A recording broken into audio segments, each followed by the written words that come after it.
Oh, to me? I think so. Then I'm gonna go on mute. Sounds good. Let me get ready to share my screen so that we're ready. Made sure I got the date of this meeting right. All right.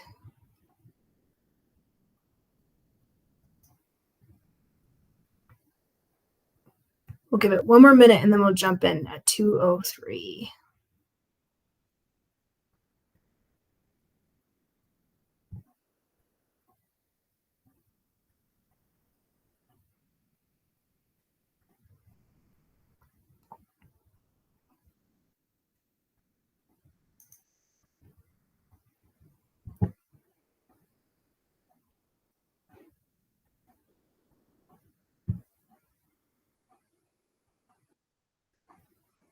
People are coming in, so this is good.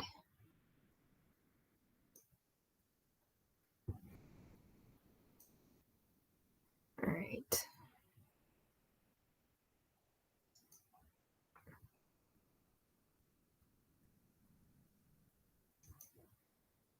All right, it's 2:03. Great.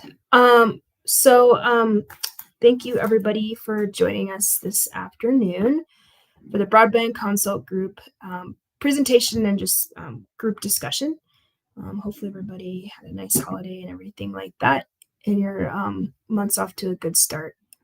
So I'll go ahead and get started. We have a lot going on in the broadband office, as I always say, but we definitely are at a place where the rubber's meeting the road, which is very nice because a lot of planning has been involved up to this point. I know a lot of you all on the call have been part of that planning. So, obviously I always appreciate any insight and thoughts that our stakeholders have as we continue on in our broadband journey. So like I said, I'm going to keep this up just to kind of give us some bearings in terms of where we are with the BEAD process in particular. Like I said, we're past the 5-year action plan. We're past the initial proposal volume 1. We're knee deep in proposal 2, public comment, and then really excited to start launching our challenge process that'll happen after the first of the year, and then we'll move into sub-grantee selection process. So where are we with BEAD? Initial proposal volume 1, just to give you all an update. The NTIA is reviewing our initial proposal. We are in the 5th round of NTIA curing. Curing is a process that the NTIA uses when we submit documents to them through their system. And then we just kind of do a couple of back and forths with just to tighten things up. The reasons why we're in the 5th round is really interesting. There was a lot of copy and paste logistics in the NTIA system, just so you know. We really tried, the CBO really tried to get out early on initial proposal volume 1 so that we could be approved by now. We've been in the curing process nearly 2 months. It's been interesting. So part of the copy and paste situation is we didn't know that we had to copy our entire document into their system before submitting. So we had to go back and do that. Of course, it didn't get copied right, so we had to go back and redo that. But we're finally dialing in what they expect for copy and paste. And then there was some direction on pre-modifications, pre-challenge modifications as part of the challenge process, pre-challenge process, if you will. We were allowed some modifications, but we learned later that they really didn't want us to do those modifications. So we went through a couple rounds with those modifications included. And now we're at the process where they kicked it back and they want us to do those modifications, but they want more language. And, part of any federal program, the more you color outside the box, the more you hit the edge of the box and you just can't move forward. So I think what we're going to do is we're going to make it easy on ourselves and maybe rethink the whole pre-modification challenge process. It's very clear that the state doesn't have that option, even though some of these programs, we were allowed to have some of that feedback in our own document. Multi-dwelling unit challenge inconsistencies.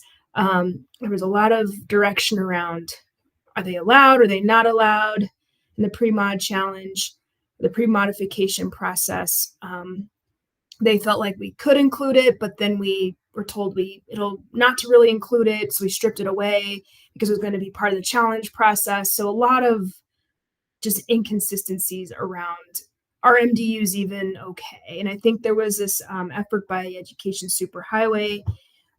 They they had a lot of input earlier on. A lot of states included some of their language. The NTIA did not prefer that. And so the whole MDU process has been a little muddy. And then there was clarification on public comment process and timelines and what did we say? Do we mean what we said? Did we say what we mean? So this is kind of the world that we're living in. So I just wanted to highlight those because we're trying to be as responsive and as quick as possible regarding our stakeholders. And for us, the mapping stuff, the challenge piece is pretty straightforward in our world, the broadband office, as well as many of you, because you go to the map, you challenge, you look at the map, you analyze. So there's a lot of extra steps on this and just a lot of things that just aren't clear that we're trying to navigate. So I just, my promise was to get done early, but it's just really, really unlikely that we're going to see a volume 1 approval before everybody else in the country. But we will be able to hopefully get it approved. And I think this is likely by the time we announce by the time we open our challenge window, which is January 3rd. So we're really pushing that. I'll start to get a little concerned if we're not approved by Christmas, but it's a lot of back and forth. So, but we're getting there. But yeah, we'll keep you updated and notified when we get an approval on volume 1. Volume 1 is really important for approval by the NTIA because we cannot start our challenge process without that approval. So, to be determined. Volume 2. So public comment period status, obviously we closed that. We received over 38 comments, totaling over 50 pages of comments. So really, really good response on public comments. I'm always really pleased when we have a lot, because it means, number one, people are paying attention. And number two, people are mostly probably well-versed in what we're doing. And the comments really demonstrated that. So our team is reviewing all the comments. We started last week. We spent 3 hours and we're spending another 2 hours tomorrow. The reason why it's taking a while because these comments are very technical in nature, just like volume 2. And so we want to make sure that we've heard everybody's voices, read everybody's voices, listened to everything that we can, and then process those comments and try to take some of those the comments and incorporate them in the document. I will tell you, it's really, really difficult to incorporate comments into our documents because the NTI does not want us to change anything.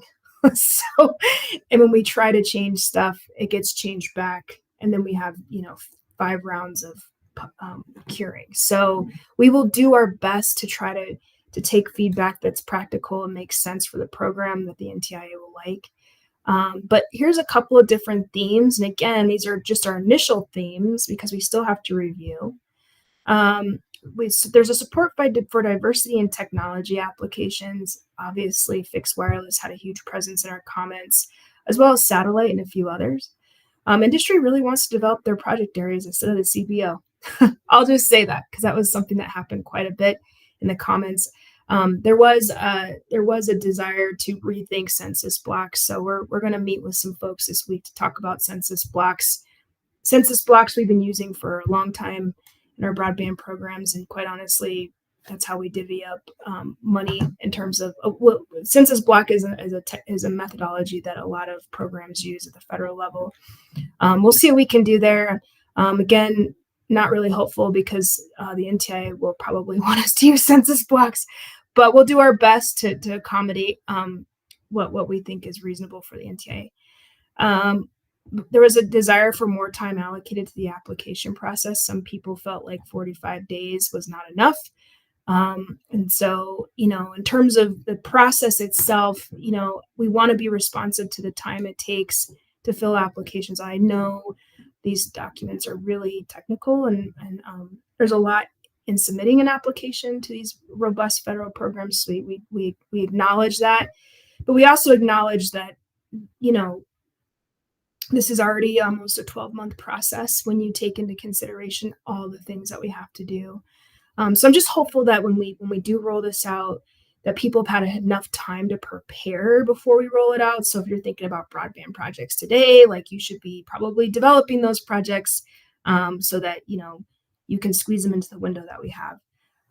Again, the state has 12 months to submit a final proposal to the NTIA after our initial proposal volume 2 is approved, or our initial proposal is approved in its entirety. So we don't have a lot of wiggle room to flex the schedule, if you will. But we'll try our best to look at those timelines. There was a lot of feedback on the scoring rubrics. A lot of that feedback was on modeled template language. I'll just be honest, a lot of the comments that people wanted to see would dramatically change the NTIA's boilerplate language. So a lot of the recommendations for changes to primary and secondary criteria we can't accommodate just because it's part of the law. It's part of the NOFO. So we'll communicate that. We might actually and I'll ask you guys, what do you think about doing like a public comment debrief for those that might want it in industry or other stakeholders in community. So a lot of that, there was some good feedback on the scoring rubrics for the 4 items that we had discretion over. I might actually simplify the scoring rubric based on it. And we also learned a lot from CPF. So what we really need to score, maybe based on the response from the scoring in CPF, maybe it's not something that we need to do for BEAD. So anyway, always lessons learned. We're always learning as we're going, but I think we have a solid foundation for what we need to include it or not include for the scoring rubrics where we can. So the next steps are to finish up the review this week and submit to the NTIA before December 27th. So, and then once we submit that to the NTIA, we'll probably have a lot of curing to do because it's just going to be a lot. So, yeah, so Ralph, that's great. So I will go over that in my next slide. I think, let me see, it's my next slide. Oh, actually, so what we're going to do is when we're done, I missed the second bullet. When we're done with the reviews of both, Initial Proposal Volume 1 and 2, we will publish a summary of public comment. And we're actually working with our consultant with CPF to do a lessons learned document. So we may or may not publish that. It's more inside baseball for us, but we'll definitely publish a summary of the comments so that everybody has them at the same time for both documents. The reason why we didn't publish Volume 1 separately from Volume 2 is sometimes a lot of these things work together, and if you don't look at them within the context of both documents, it can be confusing. So we wanted to do it all at once. CPF. So really excited about CPF. This has been a process that's been on the books for 2 years now. And I don't have any specifics. So unfortunately, we're still kind of reviewing, but the grant review team has reviewed all 112 applications. I will tell you, we met 3 to 4 days a week to review every single one. The CBO is really involved. Our consultant team was really involved. We have the Attorney General, folks from the Gov's office. And so we had a really great technical experts on this team to put forth recommendations for awards. Again, the program was subscribed by over 4 times. So we didn't have enough money to fund everybody. It's just a reality of grant programs. You're everybody's best friend, and you're some people's worst enemy. So we did our best to make sure there was a diversity in eligible entities, diversity in geographic areas, making sure that it was spread out amongst the state and not kind of necessarily concentrated in some areas, although some providers did submit multiple applications. So if you see a provider who has, 2 or 3 awards, it's because they're providing service in different areas, not just one area. So we broke up those applications by service area. So, but really, really good work on the team's part. And so at this point, we're coordinating announcements. Well, actually, we sent award recommendations over to the governor's office for review. And then we're coordinating announcements between agencies. So between us and governor's office and anybody else that wants to be involved to celebrate our the huge undertaking that it took. And it's not just by the staff, just so you know, it's by everybody on this call and beyond. Like there was a lot of effort and thought leadership that went into CPF, a lot of public comment, a lot of stakeholdering. We and a lot of round tables and summits and tours and everything else underneath the sun. And so, it wasn't just CBO. I think we probably had the easier part of reviewing everything. I think the hardest part was putting for industry and communities, putting together good projects and participating in all of the outreach that we did. So kudos to everybody in the state who helped us to see this across the finish line. Our expected announcements will be before the end of the year. I know I said November, but the response was so significant that it took us a little bit of extra time to review all the applications. So I appreciate your patience. And we're expecting contracting in first quarter of 2024. We don't want to have any delays in that. I know some of you who are used to dealing with contracts. I promise we've made it a little bit smoother. It's a work in progress. OIT is still in the infancy of grant making, and we are bringing them along. And between the team here on the call, we've really helped OIT, come into their grant making journey a little bit better. So, but again, if something gets snagged or something isn't working, we always appreciate feedback on that. Okay. So CPF summary. I know I showed this last time. I don't know if I need to show it again, but just to show you, just as a talking point, 112 applications, 37 unique applications, 642 million in requests, 311 million in matching. ACP participation, full subsidized plans are significant, 96%. This was just for the body of all of the applications. This isn't the result, but we mostly fiber, 100%. All the recommendations that we're recommending will be fiber to the premise. But anyway, just to kind of give you some, if we want to talk a little bit about, if anybody has any questions about the applications, it's here. Moving on to Broadband Deployment Fund. So this is moving forward as always. Our program status or sunset review is underway. DORA recommended there is no change to the program. The CBO is running a bill to recommend changes that support expanding uses for the funding to enhance last and middle mile connections as well as other uses. So there's no change in funding resources at this point. We're not recommending that. But we are starting our stakeholdering process around our legislation. If some of you were around last year, we did this with Senate Bill 152, which I thought was pretty successful in terms of bringing everybody to the table to talk about a piece of legislation that really needed to work for everybody. And it was, and so I think this is a good process, and Michael Reynolds and his team will be leading that again for us. So the announcement was made in our newsletter. And then the 2024 winter grant cycle is underway. This is our last grant cycle under the pre-sunset review. So we're going to go out with a bang. I think we have about approximately $14 million available. And that's after all of our deposits, keeping track of them. But so it's a big grant cycle. And once we're done with this last grant cycle, we'll definitely celebrate all of Brian and Steven's hard work supporting that process over the last several years. But we kicked off the process and we are ready for 2024. So thanks again to everybody who participates in that program. It definitely helps the state of Colorado bridge the digital divide. Just a couple of notables. I didn't put this in the agenda, but I thought, why not highlight a few things that necessarily don't need to be on the agenda, but some key initiatives is, like I said, we're setting up that legislative stakeholder sessions. Digital Equity Access Plan is in draft form. We're beginning the public process very soon. And our Workforce Development Plan, we released a press release on that, went live last month, and we got really great coverage. So I'm really committed to the workforce piece of this because you can't have one without the other. And, for the NTIA's perspective, just so you guys know, you have to prioritize unserved and then underserved and then non-broadband deployment uses. So we're trying to really figure out the budget for that. And I think there's a good opportunity to use existing funding sources to do that aren't federal related that we have. So the new CBO, we're spearheading a new annual report. We haven't done this before, but I think we have a lot to speak to in terms of how we did in 2023. And again, I'm using calendar years, not fiscal years.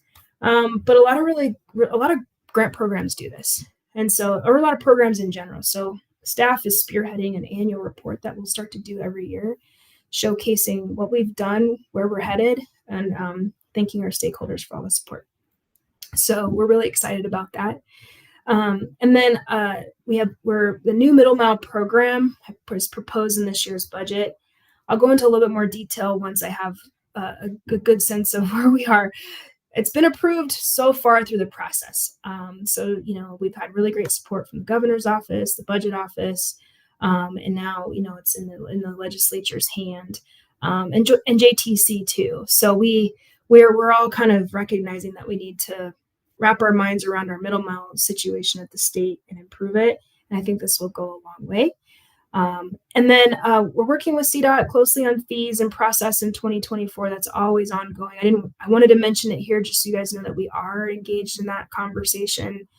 And then lastly, we hired Jonas Durham as our senior manager of broadband programs, and he will be appointed to the Broadband Deployment Board just for one grant cycle, of course. And so he comes from CDOT. I don't know if he's on the call. Yeah, I'm here, Brandy. Oh, good. Okay, great. I don't know if you want to just introduce yourself real quickly, Jonas. Sure. You know a lot of these folks, but Jonas Durham, previously at CDOT, as Brandy mentioned, as their fiber development manager, and then was at Dish before that, running their fiber program for their wireless build out that they're doing nationally. So a lot of experience working with broadband and fiber providers on a national level, and certainly a lot of high pressure programs to deploy quickly. So nothing I'm not used to, and I'm excited to be here and work with you all. Great. Thanks, Jonas. All right. So that's all I have for the update for this group. On the agenda, I just want to open up the any discussion items. I did put on here, we could maybe start with the new FCC broadband, the national broadband map, the newest version, if you guys want to, or, we're working on processing that data and including it in our challenge process for BEAD. So we're all working with the latest and greatest information from the FCC, because as some of you know, we use that as the basis for our mapping. So we can start out with that, or we can pivot to something that's on anybody's mind right now. Yeah, this is Ralph. I was looking at the FCC data on the unserved, unfunded areas and comparing that to what CBO has for coverage data that they've made public. I know that's just ISP's reported data. It's not necessarily factoring all things into it. And while it seems largely consistent, I've noticed there's certain areas where the FCC's data indicates there's areas that are unserved and unfunded that aren't necessarily shown as unserved by the CBO data. Mm-hmm. I'm trying to understand where those inconsistencies might be originating, or so just curious about that. All right. So if I'm hearing you right, there's the FCC map has we're showing data that isn't there that's on the FCC map as far as unserved and underserved locations. I could show you if you wanted me to show you. Maybe what we can do, because that's a little in the details, maybe I can have you meet with my staff on that, Ralph. Sure. We're always looking to tighten up the data. I'm just wondering if the staff hasn't processed all of the data yet. And that's why I don't know. I reached out to Megan. I had a question about the CBO data, but I haven't really talked to her about this inconsistency. It's not really significant. It just seems a little odd. That's all. Yeah. No, I really want to hear about it. So, who's next? Lauren? I did. Yeah. I just was talking to Megan last week, Ralph, and I do believe the FCC map was just updated, I'm going to say November 30th with their new data. And so, like Brandy said, I think there might be a little bit of a time discrepancy where our team just hasn't had the ability to upload that new data yet. But In my Yeah. conversations with her, November 30th, it updated. I was also going to add, there's a couple of things in flight here too. Okay. The FCC just also marked the enhanced ACAM, where those award winners have the option to bump up to 120. So those have got to be marked. So there's a couple things in flight that maybe not connecting all the dots quite yet. Okay. So that could be a source of it. Okay. Makes sense. Yep. Go ahead, Carrie. Just a quick question, and this is not on the FCC map. So if we want to stick on that, I can wait to ask if that makes more sense. Does anybody have anything about the FCC maps? Okay, Carrie, I think we're ready to pivot. So, Okay, perfect. Just a quick question, and I think we talked about this on the last call just towards the end and said we might be able to add it to the agenda. I know that you have mentioned you're, considering or thinking about what the state engaging on like a middle mile program would look like, and you might have an update. Is there any update on that or anything we can kind of talk about or get a little bit more elaboration on what that would look like yet? yeah, no, that's a great question, Carrie. And I do want to put it on the agenda, but I don't have enough detail right now. Okay. And there's a couple of things that are kind of, I guess, in the background a bit. There's a budget item that's going through the process right now. Okay. Because I don't have any resources to dedicate to it. Right. So there's that. There's also the strategy within CDOT that we're trying to marry with the new program. And then there's the talk about, is it going to be a middle mile enterprise? Now that is something that the JTC had talked a little bit about this summer. I don't know where we are with that. It seemed like it kind of came up and then nothing was ever discussed again. So I don't know if it's still being discussed at all. But that would be something that the JTC would pick up. And that's where we are right now. I think if I were to summarize everything about middle mile, we are kind of at the beginning stages of what a consolidated effort would look like. And really, and the approach that the state would take needs a lot more study. Mm-hmm. And so, at a minimum, at least if we get everything that we want, in the budget process this year, there'll be at least somebody to help to work with stakeholders on that strategy Okay. and what it needs to look like. I think it'll take a lot of input by the public, our industry partners, our public community partners, to get it right. Some states, a lot of states do it. Well, I wouldn't say a lot of states. There's a handful of states that have a pretty successful middle mile program. So there's models out there. We just need to start the process of looking at them and seeing what's best for Colorado. Okay, fair enough. So, and maybe you can't answer this, but would it be safe to say that there's not necessarily going to be specific legislation on this yet, this coming legislative session that like dictates what the program is or what that looks like? I don't know if you can answer I that. would say, there's always a potential for legislation, Yes. right? Yeah. But not from the CBO. Okay, got it. Yeah. Thank you. Mhm.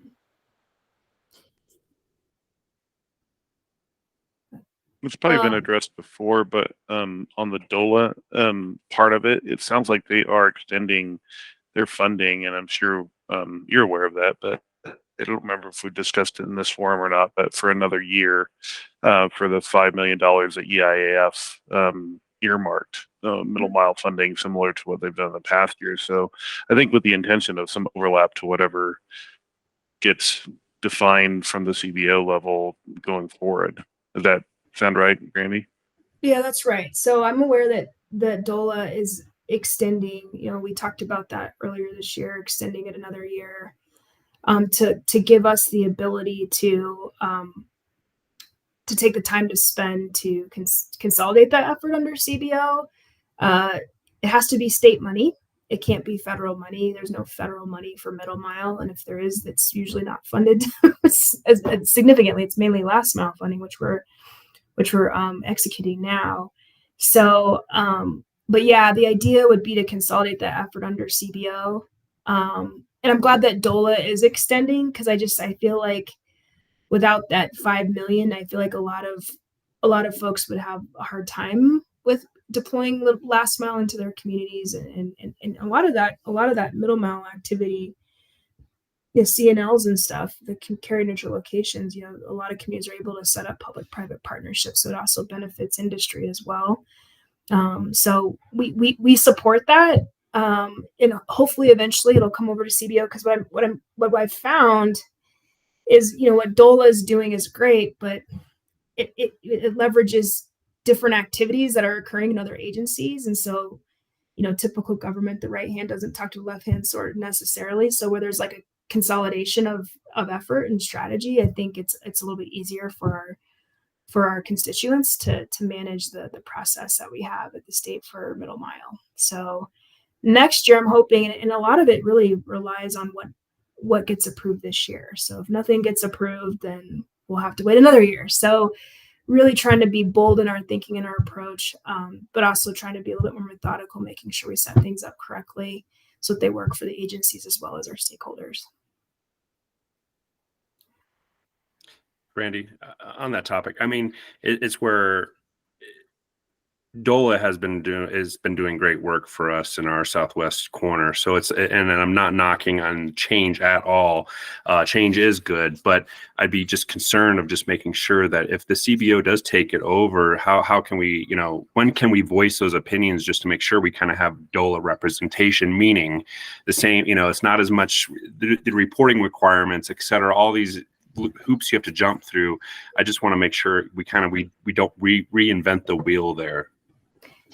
Yeah, so we definitely don't want to reinvent the wheel. And I know with all the reporting, I know DOLA is reporting, at least the last time I was involved, it seemed to be pretty easy for communities.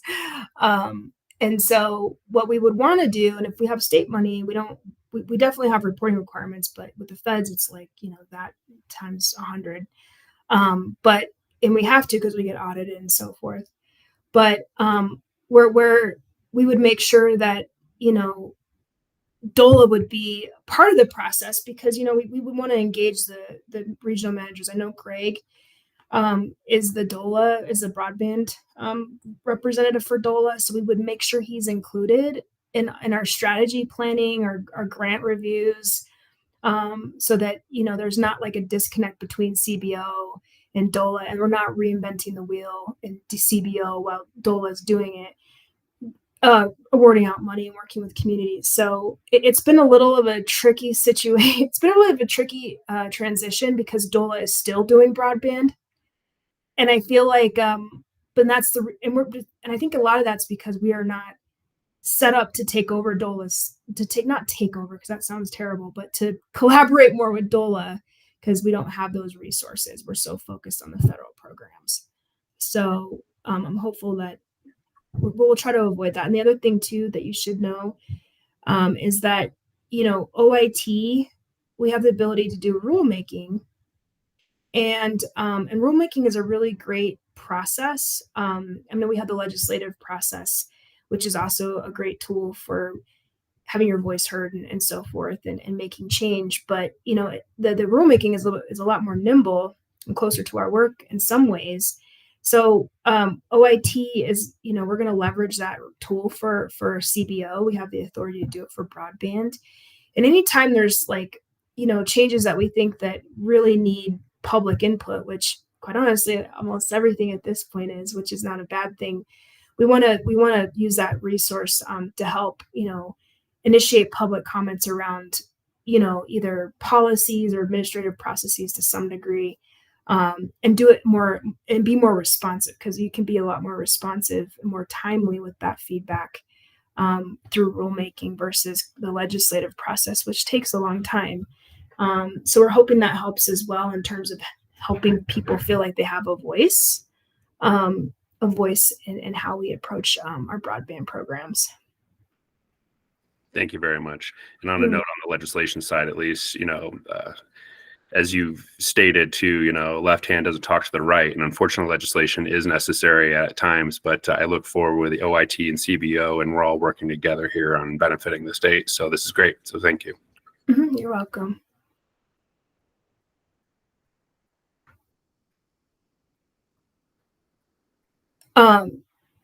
Yeah, one of the things, OIT hasn't really used our rulemaking abilities before. So we hired some resources at OIT that are experts in rulemaking, so that we have that resource in our toolbox, because we're going to need it for a lot of initiatives that we have coming up, including CBO. Yeah, I foresee a lot of legislation happening here once we hear more. At least I hear on the broadband side, quite a few bills coming forth. I just don't know what those are just yet. Yeah. I mean, the only bill that there's always mumblings about bills and so forth. And there's a few that I'm aware of, and others that probably will come. But it's definitely, I'm not surprised by the legislative activity for broadband, because we've been really highly visible over the last couple years, and the CBO in particular, with the federal funds, and then the CDOT, fees and process and everything. So it's definitely top of mind for a lot of folks.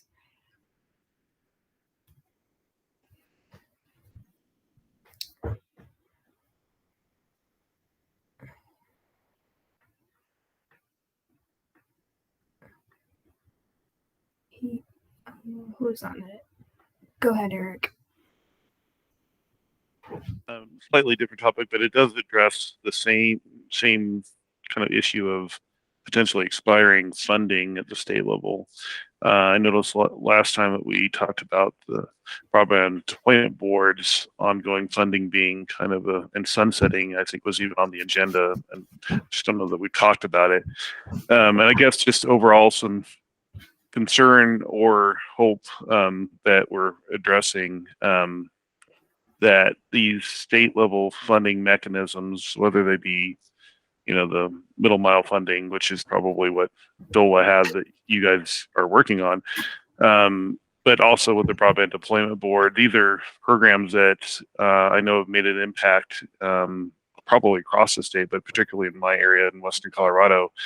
Both of those programs, if they're their future is in question, and that's a little bit concerning as far as what happens after CPF and what happens after BEAD, because they're going to be needed for sure, and they're the only things that we could kind of count on an annualized basis to, whether it was communities or whether it was ISPs and providers that could go and apply for those depending on the type of program. We've seen a lot of utilization of that for build out and the iterative steps you have to take to get from point A to point B on the broadband landscape. So I just wanted to know if there was any further discussion on that, especially with the BDB program, to see if we were getting any closer to discussing long-term funding options. Yeah, no, that's a great point. And it's something that I think kind of gets lost in the buzz of BEAD and CPF. It's all new infrastructure. And yes, that's needed, very much so in the state. And quite honestly, I think it'll continue to be a need forever. But I think what's is equally important is making sure there is long-term funding for the upgrades that need to happen. This is infrastructure, and best practices in infrastructure is you don't set it and forget it, because if you do that, then the initial investment that you made, you're just not maximizing the investment because you're not maintaining it, you're not upgrading it, it doesn't work well. And in the technology space, those upgrades have to happen a lot more frequently than water pipes and roads, and so we're looking at that because this is all going to be on a capital, like a maintenance schedule, and I feel like there's a lot of communities that they'll benefit significantly from BEAD and CPF, but if 10 years later down the road they don't have the upgrades, they can't afford to maintain it, because it was hard to make those areas of the state pencil anyway. I think that we'll have some issues. And so, with the broadband deployment fund, what we're proposing in our piece, the legislation, the bill, and we're still working on particulars, is what could a regular maintenance program look like? We don't want to necessarily get into the business of funding networks that maybe shouldn't have received funding to begin with, but we want to make sure that we're funding those projects that are really needed, that are gonna need to see that type of funding. And so I will tell you that everybody agrees at the state that the broadband deployment board, or not broadband deployment board, but the fund needs to continue. And so that's really good news, because some people could say, all right, you got all this money, you don't need a broadband deployment fund. So I was really encouraged that was the outcome. It's just how do we make the program evolve to fit our ever-changing needs is really the biggest question right now. Especially when you see when we're experiencing an influx of money from the federal government. So I don't know if that helps reassure you that there's definitely conversations around it, but I can't find anybody that disagrees or doesn't agree with keeping it. It's just how we evolve it to fit the next 10 years is the biggest question.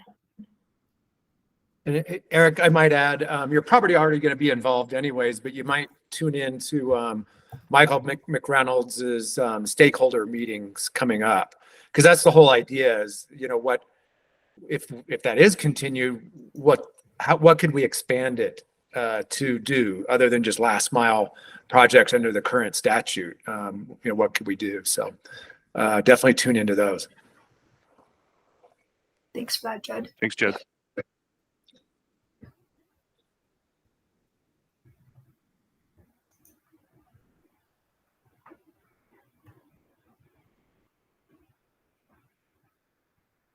Yeah, I think those are set up, aren't they? Yeah, I want to say they're starting this week, actually. Yeah. Yeah. Yeah, I really encourage everybody on this call to at least check into some of those, because to Judd's point, we're really having good conversations about the future of that fund, recognizing that there's still a lot of gaps and deficiencies in broadband. And the federal money is definitely helpful for sure, but there's going to be some gaps, and so how do we make sure that we're covering ourselves? There's one example that I know all of us on this call probably experience is cellular connections.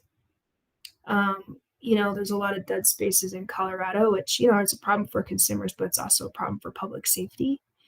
That's another area where there's deficiencies. And it's gotten much better. And every year it seems to be getting better and better, but how do we accelerate full coverage is an example of where maybe the CBO could play a role or help play a role. And that's just one of many examples. We also talk about redundancy. I know in many parts of the state, that's a huge issue. There's no federal money for that. And so how do we bridge the gap in our redundancy issues that we have? So there's a lot of ideas out there. We're really looking for folks to help us figure out what ideas will make the cutting room floor.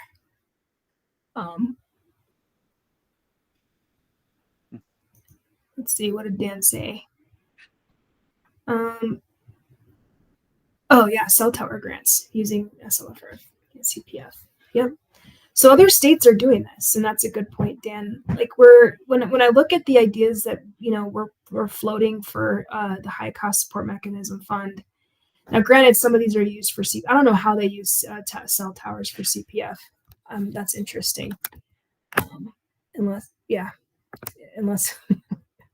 maybe they just. Yeah, I hear you. Cell towers maybe the cell towers are SLFRF and CPF is the last mile. So So anyway, no, it's all good. I think the point that Dan you're making is, we do have a lot of examples to look at when you look at other states doing these things. There's also the line extensions. Some states have really successful line extension programs, pole attachment programs, cell tower programs, all kinds. So we have a menu of options, and matter of fact, a lot of what you might see in those calls are ideas that we're using from other states. There'll still be a last mile component to it because we still feel like we're going to need some support on last mile even after the federal programs go away. But really looking at kind of the future of that program and how do we maximize those dollars to help industry connect communities. So, Brandy, am I interpreting that you're being asked at the state level to kind of address the gaps in private company cellular coverage across the state that exist in addition to broadband, which I know there's a crossover because we run into that locally too, but it's not strictly as I'm sure you're aware broadband, and so that's where it's just I'm just curious of what kind of encouragement that you've been getting. There's nobody else that's taking up the charge, it doesn't seem like, and maybe that's why it's falling to you. Yeah, I mean, really where I get my feedback on certain policies are just from stakeholder engagement. There's been multiple times where I've worked with community members, industry members, and even some of our legislators on why does the coverage in Colorado struggle? And it's not because, providers aren't doing the best they can. It's just that we're really challenged in a lot of areas. And again, the same principles of does broadband pencil in the middle of nowhere on a cliff? The same principles apply for cellular coverage. And so, we're challenged in that space on the cellular side. So, and I know in our federal partners like the U.S. Forest Service and Bureau of Land Management, a lot of I hear from them too, like the coverage, you lose coverage and it's a public safety issue. Coverage has been an issue for a while, and so it's gotten better, like I said, but we still have some areas that we need to address there. And so I really feel like the CBO could partner with industry to help with some of those towers that still need to be constructed to cover. And it's not broadband from like the definition of broadband, but a lot of people use cell phones for broadband. So you can tie those things together really easily, even though we're not kind of saying your cell phone coverage is a broadband use, but it kind of is to a lot of stakeholders.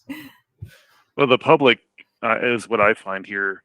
When they talk to me, they don't really differentiate.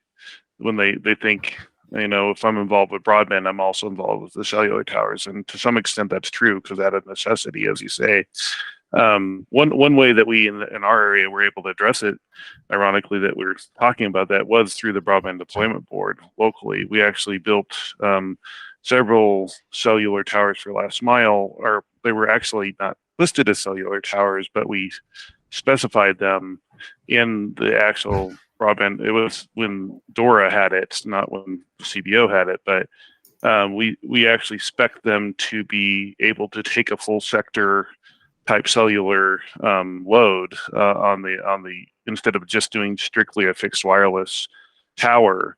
And we specifically built it that way with the intention of, okay, well, it's pretty well structured that the broadband deployment port is just for fixed wireless because it's a broadband application, but there's no reason that we couldn't add a cellular to that afterwards. What we find is what's difficult is then to attract, even though it's been designed, engineered, everything else fits in this huge gapped area for heavily used hunting and recreation areas where there's no cellular coverage. Well, then you have to still find a cellular provider that's willing to, actually deploy their equipment there. So I don't know if there's any, as we get, you get a little bit more involved with that. Is that some help that the CBO could find for rural areas that, hey, we have the resources now. We even have fiber to one of the towers, but to find the provider to actually get on that to provide what the end result would be for cellular customers is not, it's not trivial. Yeah, I know there's challenges. I know there's challenges for sure.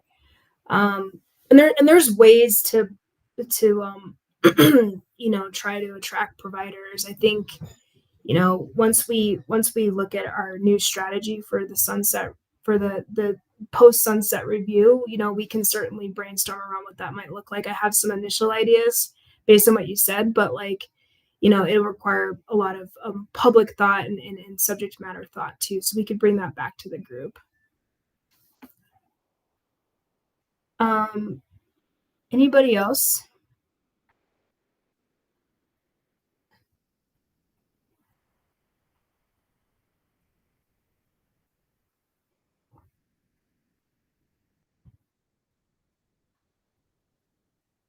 Okay. So if there's nothing else, what I'd like to ask the group is there anything that, so next at our next meeting, we'll have a pretty good idea of CPF. So I'll present that to you guys. It'll be after the fact, of course. But just more of FYI and also any feedback that you're hearing from stakeholders would be helpful after we make our announcements this month would be great.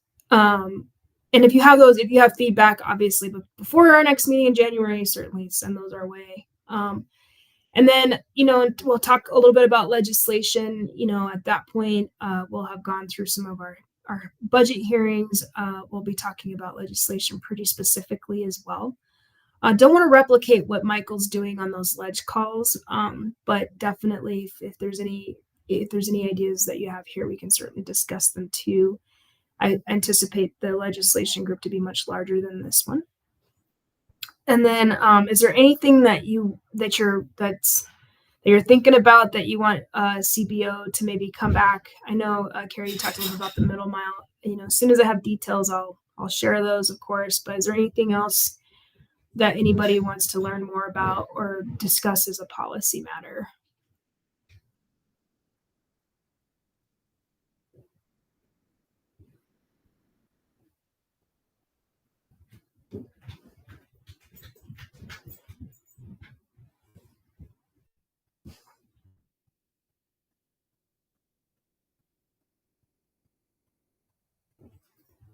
Okay.